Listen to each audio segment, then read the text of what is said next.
sorry ass DJ.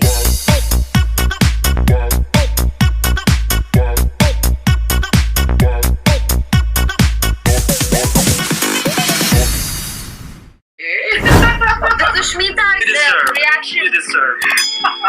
Yes. So thank you, Adeline, for answering those questions. But there is one question that I want to ask, and this is a fun question. So if it's okay if I ask another one. Absolutely true. Anything for you. Tell me. Okay. If there are no rules in your life for one day and you could be outrageous, what would you do? I would fly to the moon. Being a space junkie, I always wanted to be an astronaut, and if there was no rules, I would jump on the first first space shuttle and go to the moon. Definitely. Yes. So we're running out of time. We promise your organization will only have 40 minutes. So I'll do the last part very quick. So Adeline, how badly do you want the crown? I want the crown for my people, for whatever they're going through. But I also want to be here to represent positivity during this time, to look beyond what we as humans together have undergone.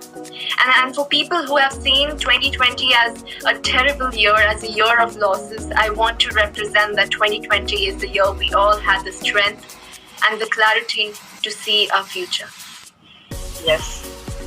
And I know a lot of fans have been asking, how do you feel that there are other half-Indian contestants in Miss Universe? How excited are you to meet the two of them? I am very excited. Australia, yes. I'm the most excited. I love Rabia, I love Maria, and I'm so happy that we get to discuss so many Indian music, Indian cuisine, and we keep joking and laughing about things that only we as Indians know. And I'm really happy that this time I have a lot to catch up with them.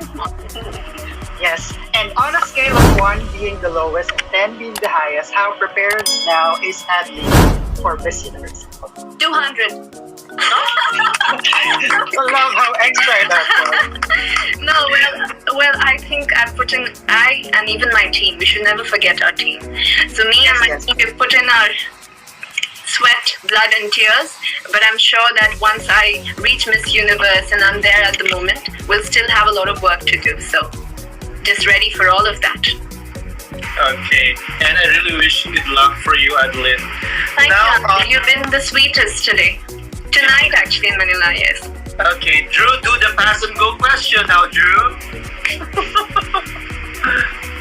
Okay, so now it's one of the awaited of the fans, the pass or go question. I typed in the question on our private chat here, and Adeline, I'll give you the liberty to say go and you'll answer the question, or if you want to pass, and you can explain to us why. Well, I want to pass this question, not because it's easy for me to dodge it, but for the particular reason that, I have seen how all the delegates, no matter from which country they belong to, how they have struggled this year, regardless of the lockdowns, of all the hurdles, and put their 100% best for this event to happen.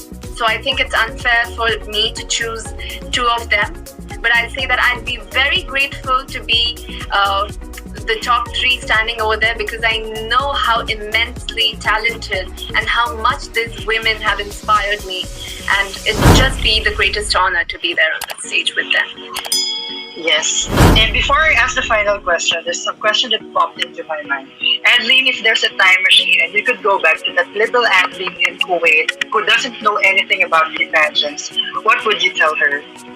I would tell her that she has a powerful voice.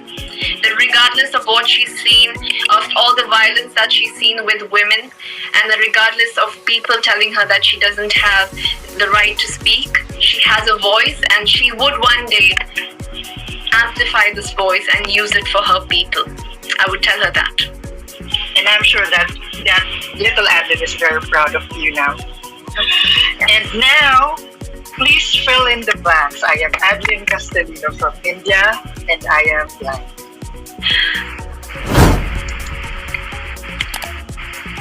I I am ADLINE Castellino from India, and I am your Miss Universe 2020.